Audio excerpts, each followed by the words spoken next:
আসসালামু আলাইকুম রহমতুল্লাহ। প্রিয় নবম দশম শ্রেণীর শিক্ষার্থীবৃন্দ, আমার চ্যানেল মাধ্যমিক গণিতে তোমাদের স্বাগতম। বন্ধুরা, 2025 সালের পরিমার্জিত গণিত বইয়ের অধ্যায় 16 অর্থাৎ পরিমিতির অংশে যে সমস্ত সূত্র নিয়ে আছে সেগুলো নিয়ে আলোচনা করছি এই পর্বে। এখানে অনুশীলনী 16.1-এ ত্রিভুজের ক্ষেত্রফল সংক্রান্ত বেশ কয়েকটা সূত্র আছে। প্রথম সূত্রটা সবারই জানা, অনেক আগের থেকেই ছোট ক্লাস থেকে আমরা এটা জেনে এসেছি যে সমকোণী ত্রিভুজের ক্ষেত্রফল হচ্ছে হাফ গুণ ভূমি গুণ উচ্চতা। একটা সমকোণী ত্রিভুজ যদি একে দেখাই, এই যে একটা সমকোণী ত্রিভুজ, এই যে এই কোণটা হচ্ছে সমকোণ, এটাকে যদি আমরা ভূমি বিবেচনা করি, ভূমি বেজ বি দিয়ে এখানে চিহ্নিত করলাম, আর উচ্চতা হাইট এইচ দিয়ে প্রকাশ করলাম। তাহলে হাফ গুণ ভূমি অর্থাৎ বি গুণ উচ্চতা H, half into B into H, এই হচ্ছে সমকোণী ত্রিভুজের ক্ষেত্রফল। এটা কেবল সমকোণী ত্রিভুজের বেলাতেই যে এই সূত্রটা প্রযোজ্য এমন না, যে কোনো ত্রিভুজেরই যদি ভূমি আর হচ্ছে উচ্চতা জানা থাকে তাহলে এই সূত্র আমরা ব্যবহার করতে পারি ক্ষেত্রফল নির্ণয়ের জন্য। এরপর ত্রিভুজের ক্ষেত্রফল বের করার আরেকটা সূত্র আছে। ত্রিভুজের ক্ষেত্রফল হচ্ছে half into A B sine theta. একটা ত্রিভুজের যদি দুইটা বাহু, একটা এ আর একটা বি যদি হয়, এই বাহু দুইটার অন্তর্ভুক্ত কোণ সেটা যদি থিটা দিয়ে প্রকাশ করি, তাহলে এই ত্রিভুজের ক্ষেত্রফল হবে half into A B sine theta. খেয়াল রাখতে হবে এই সূত্র প্রয়োগ করার জন্য যেই দুইটা বাহুর দৈর্ঘ্য আমাদের প্রয়োজন, সেই দুইটা বাহুরই অন্তর্ভুক্ত কোণ জানা থাকতে হবে। সেটা ত্রিভুজের যে কোনো দুই বাহু হতে পারে। যদি এই দুই বাহু জানা থাকে তাহলে এই দুই বাহুর অন্তর্ভুক্ত যে কোণ, সেই কোণটা এখানে যে থিটা এর মান হিসাবে ব্যবহার করতে হবে, তাহলেই আমরা ত্রিভুজের ক্ষেত্রফল পাবো। তৃতীয় যে সূত্রটা রয়েছে ত্রিভুজের ক্ষেত্রফল নির্ণয়ের, সেটা হচ্ছে root over S into S minus A into S minus B into S minus C. S দিয়ে এখানে অর্ধ পরিসীমা বোঝানো হয়েছে। একটা ত্রিভুজ যদি এ বি সি হয়, মানে ত্রিভুজের বাহুগুলো একটা এ একটা বি একটা সি, তিন বাহু তিন রকম হোক অথবা যেমনই হোক, তিন বাহুকে আমরা এখানে এ বি সি দিয়ে চিহ্নিত করেছি, তাহলে এই ত্রিভুজের পরিসীমা মানে হচ্ছে সবগুলো বাহুর যোগফল হবে হচ্ছে এ প্লাস বি প্লাস সি। তিন বাহুর যোগফল সেটা হচ্ছে পরিসীমা, আর সেটাকে যদি দুই দিয়ে ভাগ করি তাহলে পাবো হচ্ছে অর্ধ পরিসীমা। এই অর্ধ পরিসীমাকে এস দিয়ে চিহ্নিত করা হয়। তো এই যে সূত্রে এস হচ্ছে অর্ধ পরিসীমা আর এ বি সি হচ্ছে তিন বাহুর দৈর্ঘ্য। তো তাহলে ত্রিভুজের তিন বাহুর দৈর্ঘ্য যখন জানা থাকবে তখন এই সূত্র ব্যবহার করে আমরা ত্রিভুজের ক্ষেত্রফল বের করতে পারবো। সমবাহু ত্রিভুজ যদি হয় ত্রিভুজটা, অর্থাৎ যে ত্রিভুজের তিন বাহু সমান, এই যে এরকম তিনটা বাহুই যদি সমান হয়, সেই বাহুগুলোকে আমি এ দিয়ে চিহ্নিত করেছি, তাহলে সেই ত্রিভুজের ক্ষেত্রফল হবে √3/4 এ স্কোয়ার, অর্থাৎ এক বাহুর স্কোয়ার এখানে।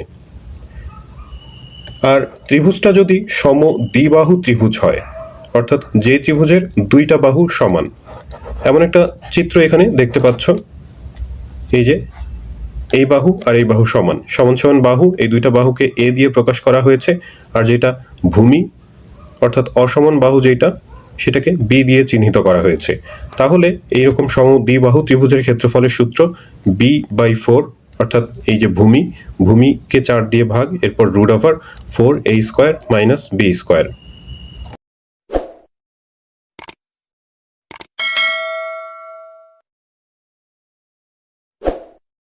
অনুশীলনী 16.2-এ বিভিন্ন রকম চতুর্ভুজ সংক্রান্ত বেশ কিছু সূত্র আছে। প্রথম সূত্রটা হচ্ছে আয়তক্ষেত্র নিয়ে। আয়তক্ষেত্রের ক্ষেত্রফল, এই সূত্র আমরা ছোটবেলা থেকে জেনে এসেছি, দৈর্ঘ্য গুণ প্রস্থ। এটা যদি একটা আয়তক্ষেত্র হয়, এটার দৈর্ঘ্যকে এল দিয়ে আর প্রস্থকে বি দিয়ে যদি চিহ্নিত করি, লেন্থ এই কারণে এল, আর ব্রেথ হচ্ছে বি। এখানে দেখতে পাচ্ছ যে কর্ণ দুইটা যোগ করে দেখানো হয়েছে। আয়তক্ষেত্রে দুইটা কর্ণ সমান হয়, কর্ণগুলোকে ডি দিয়ে প্রকাশ করা হয়েছে, যে কোনো একটা কর্ণ ডি, দুইটা কর্ণই একই রকম।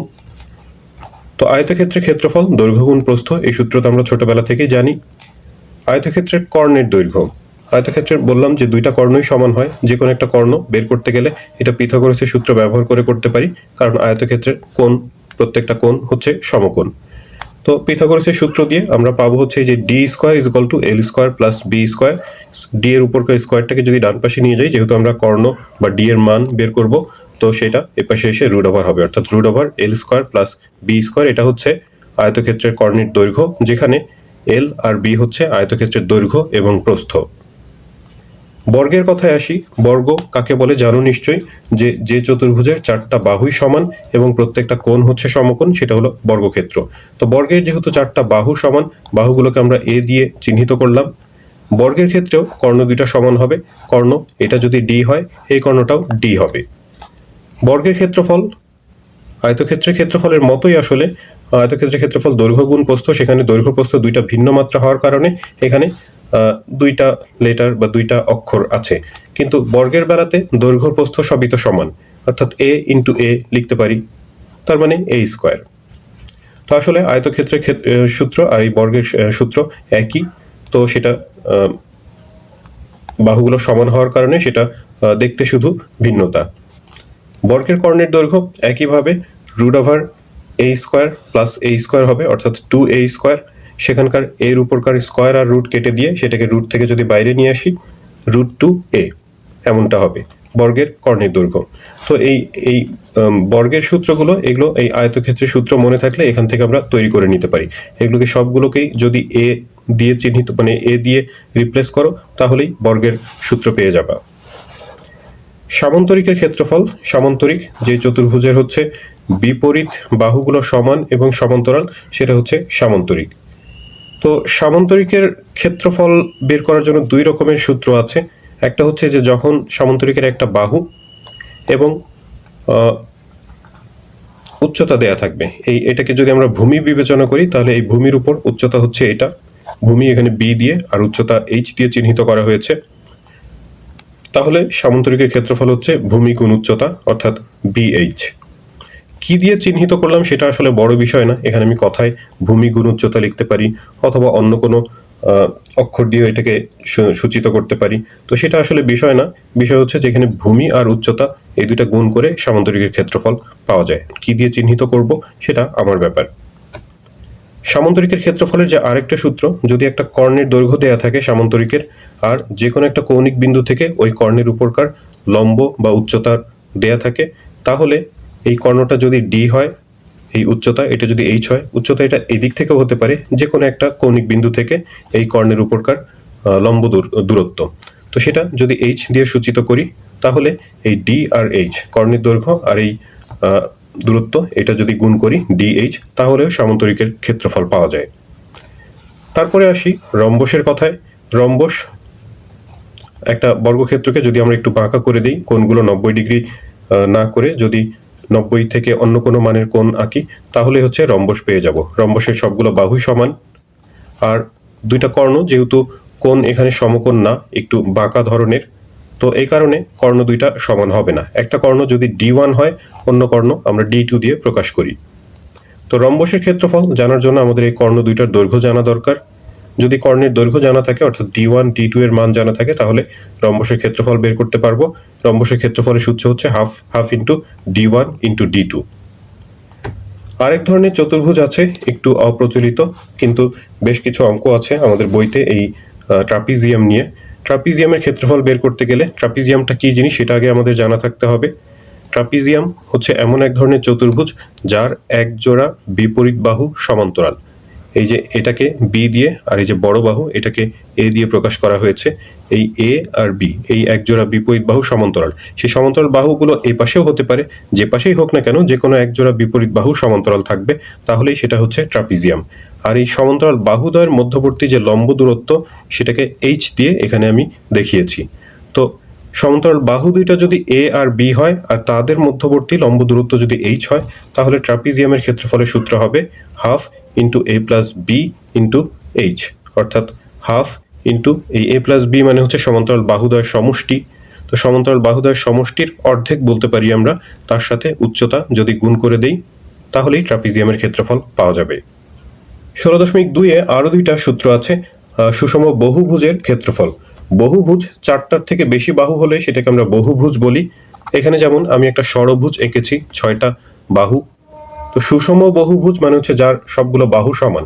যদি এই যে এই ষড়ভুজের সবগুলো বাহু সমান হয়, এখানে আমি এ দিয়ে চিহ্নিত করেছি, 6টাই এ, সবগুলো বাহু সমান, তাহলে এটাকে আমরা একটা সুষম ষড়ভুজ বলতে পারি।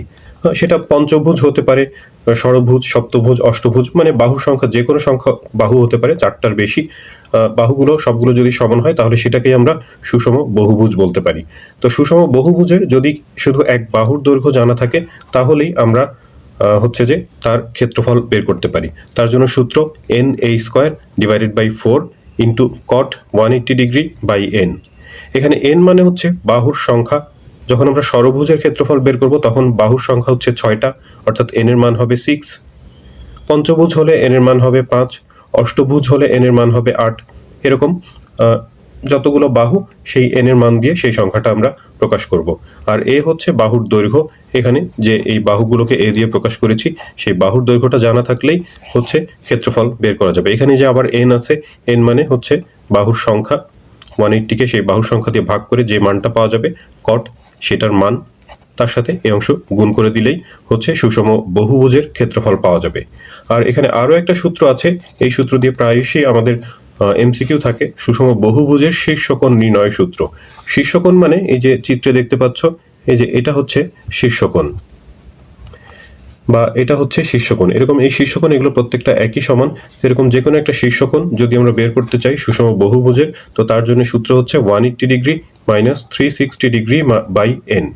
এখানে আমাদের বইতে এখানে থিটা দিয়ে একটা সূত্র আছে, সেটা হচ্ছে যে এই শীর্ষকোণের অর্ধেকের সূত্র, তো সেটাকে 2 দিয়ে গুণ করে সুষম বহুভুজের শীর্ষকোণ বের করার সূত্র এটা তৈরি করা হয়েছে। তো সরাসরি এই সূত্রটা মনে রাখলেই হচ্ছে সুষম বহুভুজের যে কোনো একটা শীর্ষকোণের মান বের করতে পারবো। 180 degree minus 360 by n। n হচ্ছে এখানে বহুভুজের বাহুর সংখ্যা। অনুশীলনী 16.3 ছোট একটা অধ্যায়, বৃত্ত সংক্রান্ত। এখানে একটা বৃত্ত এঁকেছি। বৃত্তের ব্যাসার্ধ হচ্ছে কেন্দ্র থেকে যে পরিধি পর্যন্ত দূরত্ব, এটাকে ব্যাসার্ধ বলি। জানো যে এই ব্যাসার্ধকে r দিয়ে প্রকাশ করা হয়, রেডিয়াস থেকে এই r প্রতীকটা এসেছে। বৃত্তের ব্যাস হচ্ছে এই যে কেন্দ্রগামী জ্যা, বৃত্তের এক প্রান্ত থেকে আরেক প্রান্ত পর্যন্ত যদি আমরা কেন্দ্র দিয়ে একটা সরলরেখা আঁকি তাহলে সেটা হবে হচ্ছে ব্যাস। ব্যাস হচ্ছে ব্যাসার্ধের দ্বিগুণ। এটা এতটুকু একটা ব্যাসার্ধ, এই পাশে আরো একটা ব্যাসার্ধ, তার মানে দুইটা ব্যাসার্ধ মিলে একটা ব্যাস হয়। তার মানে বৃত্তের ব্যাস আমরা লিখতে পারি 2r, যেখানে ব্যাসার্ধ হচ্ছে r। বৃত্তের পরিধি, পরিধি মানে বৃত্তের এই যে কোনো একটা বিন্দু থেকে শুরু করে সম্পূর্ণ পথ ঘুরে আবার যদি সেই বিন্দুতে আসি তাহলে যেই দৈর্ঘ্যটা অতিক্রম করা হবে, অর্থাৎ বৃত্তের সম্পূর্ণ দৈর্ঘ্যটা, সেটা হচ্ছে বৃত্তের পরিধি। তো বৃত্তের পরিধি নির্ণয় সূত্র হচ্ছে 2πr। এগুলো তো আরও ছোট ক্লাসে আমরা জেনে এসেছি। বৃত্তের ক্ষেত্রফল নির্ণয় সূত্র, এটাও আমরা আগের ক্লাসে জেনেছি, 7-8-এ জেনে আসার কথা। বৃত্তের ক্ষেত্রফল πr², আর যেখানে বৃত্তের ব্যাসার্ধ। এই দুইটা সূত্র 9-10-এ নতুন। বৃত্তচাপের দৈর্ঘ্য s হচ্ছে πr থিটা ডিভাইডেড বাই 180। বৃত্তচাপ মানে বৃত্তের এই যে কোনো একটা অংশ, বৃত্তের পরিধির যে কোনো একটা অংশ। মনে করো যে এইটা হলো একটা বৃত্তচাপ। এই বৃত্তচাপ কেন্দ্রে যে কোণ তৈরি করে সেই কোণটা যদি থিটা হয়, এই যে এই কোণ, এটা যদি থিটা হয়, এই কোণের মান আর হচ্ছে ব্যাসার্ধ আর যদি জানা থাকে তাহলে যে এইখান থেকে যে এই পর্যন্ত বৃত্তচাপ, সেই বৃত্তচাপের দৈর্ঘ্য আমরা বের করতে পারবো। বৃত্তচাপ সেটাকে s দিয়ে প্রকাশ করা হয়, তার জন্য সূত্র πr থিটা বাই 180। আর বৃত্তাংশ বা বৃত্তকলার ক্ষেত্রফল, বৃত্তাংশের ক্ষেত্রফল অথবা বৃত্তকলার ক্ষেত্রফল, সেটা হলো কি, এই যে এই অংশটুকু মনে করো এটা একটা বৃত্তের অংশ। এই যদি ক্ষেত্রফল বের করতে চাই, যে অংশটুকুর ক্ষেত্রফল বের করব সেই অংশ কেন্দ্রে যেই কোণ তৈরি করে সেই কোণের মান জানতে হবে। এই ক্ষেত্রে এই অংশটুকু আলাদা করা আছে, তাই এই অংশটুকুই আমি দেখাচ্ছি। এই অংশের দিয়ে কেন্দ্রে উৎপন্ন কোণটা যদি থিটা হয় তাহলে এই অংশটুকুর যে ক্ষেত্রফল সেটা নির্ণয় করার জন্য সূত্র হচ্ছে theta by 360 into πr²। πr² হচ্ছে বৃত্তের ক্ষেত্রফল, তার সাথে যদি বৃত্তের কেন্দ্রে যেহেতু মোট 360 ডিগ্রি কোণ হয়, 360 ডিগ্রি কোণের মধ্যে থিটা অংশের ক্ষেত্রফল আমরা বের করব। তো 360 ভাগের থিটা ভাগ, তার সাথে সম্পূর্ণ বৃত্তের ক্ষেত্রফল যদি গুণ করি তাহলেই ওই বৃত্তের অংশ বা বৃত্তাংশের ক্ষেত্রফল বা বৃত্তকলার ক্ষেত্রফল সেটা আমরা পাবো। পরিমিতির শেষ অনুশীলনী 16.4, সেখানে 3 ধরনের ঘনবস্তু নিয়ে কথা বলা হয়েছে। তার মধ্যে প্রথমে হচ্ছে আয়তাকার ঘনবস্তু। একটা বক্স হতে পারে এই ধরনের, যেটার দৈর্ঘ্য, প্রস্থ এবং উচ্চতা তিনটা ভিন্ন মাত্রা রয়েছে। এরকম আয়তাকার ঘনবস্তু সেটা সমগ্র তলের ক্ষেত্রফল সূত্র হচ্ছে 2 into AB plus BC plus CA, যেখানে A, B আর C হচ্ছে ওই আয়তাকার ঘনবস্তুর দৈর্ঘ্য, প্রস্থ এবং উচ্চতা। একটা আয়তাকার ঘনবস্তু এরকম আমি এখানে চিত্র এঁকে দেখিয়েছি, তবুও চিত্রে আসলে এটা বোঝানো একটু মুশকিল। এ ধরনের একটা বস্তুর কথা চিন্তা করো, একটা জ্যামিতি বক্স হতে পারে বা একটা ইট হতে পারে, সেটার ওপরে নিচে দুইটা পৃষ্ঠ একই রকম, আবার পাশের দুইটা পৃষ্ঠ একই রকম, আবার এই সাইডের আর এই সাইডের পৃষ্ঠ দুইটা হবে আর একই রকম, অর্থাৎ 3 জোড়া একই রকম পৃষ্ঠ আছে এখানে। তো এই যে এবি একটা পৃষ্ঠের ক্ষেত্রফল, বিসি একটা পৃষ্ঠের ক্ষেত্রফল, সিএ হচ্ছে আরেকটা। যে 3 রকমের যে পৃষ্ঠ আছে, 3 রকম পৃষ্ঠের 3টা ক্ষেত্রফল, আর যেহেতু প্রত্যেকটা ক্ষেত্রফল প্রত্যেকটা পৃষ্ঠ 2টা করে আছে, সে কারণে 2 দিয়ে যদি গুণ করে দেই তাহলেই হচ্ছে সমগ্র তল বা সমগ্র পৃষ্ঠের ক্ষেত্রফল পাবো আয়তাকার ঘনবস্তুর। আয়তাকার ঘনবস্তুর কর্ণের দৈর্ঘ্য সূত্র √a² plus b² plus c²। আয়তক্ষেত্রের যে কর্ণের দৈর্ঘ্য ছিল অনেকটা সেরকমই, আয়তক্ষেত্রের বেলাতে শুধু দৈর্ঘ্য প্রস্থ ছিল, এখানে দৈর্ঘ্য প্রস্থ উচ্চতা 3টা মাত্রা। আয়তন, আয়তন বলতে বোঝায় যে একটা আয়তাকার ঘনবস্তু বা একটা বস্তু যতটুকু জায়গা দখল করে সেটাই হচ্ছে তার আয়তন। তো এর দৈর্ঘ্য, প্রস্থ, উচ্চতা 3টা মাত্রাই যদি গুণ করে দেই, এই ক্ষেত্রে ABC, তাহলেই আয়তাকার ঘনবস্তুর আয়তন পাবো। এখানে আমরা যখন যে জিনিসটা নির্ণয় করব তখনই এই নির্ণীত যে সংখ্যাটা পাবো তার সাথে আমাদের সঠিক একক ব্যবহার করতে হবে অবশ্যই। যেমন ধরো যে যখন আমরা ক্ষেত্রফল নির্ণয় করব তখন বর্গ একক, দৈর্ঘ্য প্রস্থ উচ্চতা এগুলো যদি মিটার এককে দেওয়া থাকে তাহলে আমাদের বর্গ মিটার একক ব্যবহার করতে হবে। যদি সেন্টিমিটার এককে দৈর্ঘ্য প্রস্থ উচ্চতা দেওয়া থাকে তাহলে বর্গ সেন্টিমিটার ব্যবহার করতে হবে ক্ষেত্রফলের বেলাতে। তো যে কোনো ক্ষেত্রফল হলে বর্গ একক ব্যবহার করতে হবে। যে কোনো দৈর্ঘ্য যদি হয় তাহলে নর্মাল একক, আর যদি আয়তন হয় তখন ঘন একক। 3টা মাত্রার গুণফল হচ্ছে ঘন একক। তো এই কারণে যে কোনো আয়তন যখন আমরা বের করব তখন ঘন একক ব্যবহার করব একক হিসাবে। এরপরে ঘনকের কথা, ঘনক দেখে একটা রুবিক্স কিউবের কথা মাথায় আসে, অথবা একটা লুডুর ছক্কা, যেটার হচ্ছে যে 6টা পৃষ্ঠ একই রকম, প্রত্যেকটা পৃষ্ঠ হচ্ছে বর্গাকার। তো এর দৈর্ঘ্য, প্রস্থ, উচ্চতা সব দিকে সমান হয়, এই কারণে সবগুলো মাত্রাকেই এ দিয়ে প্রকাশ করা হয়েছে। তো এরকম ঘনক বা কিউব এর ক্ষেত্রফলের সূত্র সমগ্র তলের ক্ষেত্রফল 6a²। একটু দেখো যে এখানকার প্রত্যেকটা পৃষ্ঠ হচ্ছে বর্গাকার। তো বর্গের একটা বাহু যদি এ হয় তাহলে বর্গের ক্ষেত্রফল হয় হচ্ছে a²। তো যেহেতু একই রকম 6টা পৃষ্ঠ আছে এখানে, তো a² সাথে 6 গুণ করে দিলেই হচ্ছে একটা ঘনকের সমগ্র তলের ক্ষেত্রফল পাওয়া যায়। কর্ণের দৈর্ঘ্য √3a, আর হচ্ছে আয়তন, দৈর্ঘ্য, প্রস্থ, উচ্চতা সবই যেহেতু সমান, a into a into a অর্থাৎ a³। একটু এই 3টা সূত্রের সাথে একটু রিলেট করার চেষ্টা করি।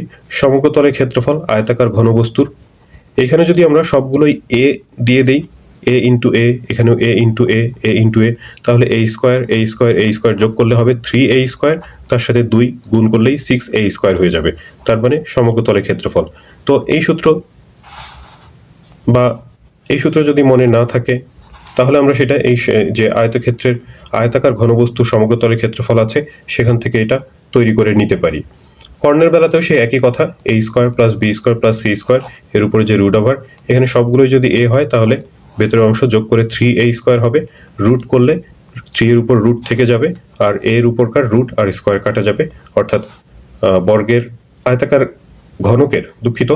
ঘনকের কর্ণের দৈর্ঘ্য হবে হচ্ছে √3a। আর আয়তনের ক্ষেত্রেও একই কথা, a into a into a, সবগুলো মাত্রা যেহেতু একই, ঘনকের বেলাতে 3টা a গুণ করলে হবে হচ্ছে a³। ঘনকের কথা গেল, এবার ব্যালন বা সিলিন্ডার। এখানে সমবৃত্ত ভূমিক ব্যালন বা সিলিন্ডারের কথা বলা হয়েছে। সমবৃত্ত ভূমিক মানে হচ্ছে যে সিলিন্ডারের দুই পাশে 2টা বৃত্তাকার পৃষ্ঠ আছে, এই পৃষ্ঠ 2টা যদি সমান হয়, একই রকম বৃত্তাকার, তাহলে সেটা হচ্ছে একটা সমবৃত্ত ভূমিক ব্যালন, আর ইংরেজিতে সেটাই হচ্ছে সিলিন্ডার। সিলিন্ডারের 2টা মাত্রা আমাদের জানা দরকার, একটা হচ্ছে ব্যাসার্ধ, ভূমির ব্যাসার্ধ বলতে পারি, এই যে ভূমিটা বৃত্তাকার তার যে ব্যাসার্ধ সেটাই হচ্ছে সিলিন্ডারের ভূমির ব্যাসার্ধ অথবা সিলিন্ডারের ব্যাসার্ধ, আর হচ্ছে এই একদম নিচ থেকে ওপর পর্যন্ত যে উচ্চতা সেটাকে আমরা h দিয়ে প্রকাশ করি। তো এই 2টা তথ্য জানা থাকলেই সিলিন্ডারের যে সমস্ত সূত্র আছে সেই সূত্রগুলো ব্যবহার করতে পারবো।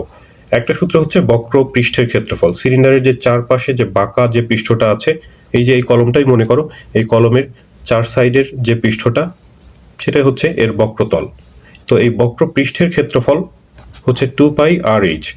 পাই এর মান তো নির্দিষ্ট, আর আর এইচ এই দুইটা মান জানা থাকলেই আমরা বক্র পৃষ্ঠের ক্ষেত্রফল বের করতে পারবো সিলিন্ডারের। সমগ্র তলের ক্ষেত্রফল যদি বের করতে বলা হয়, সিলিন্ডারের বক্র পৃষ্ঠের ক্ষেত্রফলের সাথে ওপরে আর নিচে দুইটা হচ্ছে বৃত্তাকার পৃষ্ঠ আছে। তো বৃত্তের ক্ষেত্রফল তো আমরা জানি πr², যেহেতু দুইটা বৃত্তাকার পৃষ্ঠ এই কারণে 2πr²। তার সাথে যদি বক্রপৃষ্ঠ বা বক্রতল 2πr/h যোগ করি তাহলেই সমগ্র তলের ক্ষেত্রফল পাওয়া যাবে। তো এই সূত্রটাকে আমরা এখান থেকে 2πr কমন নিয়ে একটু ছোট করে নিতে পারি। 2πr কমন নিলে এখান থেকে একটা r, আর এখান থেকে থাকবে h, অর্থাৎ 2πr ইন্টু r+h। এই হচ্ছে সমগ্র তলের ক্ষেত্রফল। তো এইভাবে যে কোনো একভাবে সেটা আমরা ব্যবহার করতে পারি। আর হলো বেলনের আয়তনের সূত্র, আয়তন πr²h। πr², এটা হচ্ছে বৃত্তের ক্ষেত্রফলের সূত্র।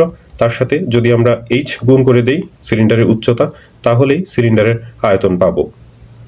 তো শিক্ষার্থী বন্ধুরা, এই ভিডিও থেকে তোমরা যদি উপকৃত হয়ে থাকো তাহলে চ্যানেলটি সাবস্ক্রাইব করার এবং বন্ধুদের সাথে শেয়ার করার অনুরোধ জানাচ্ছি।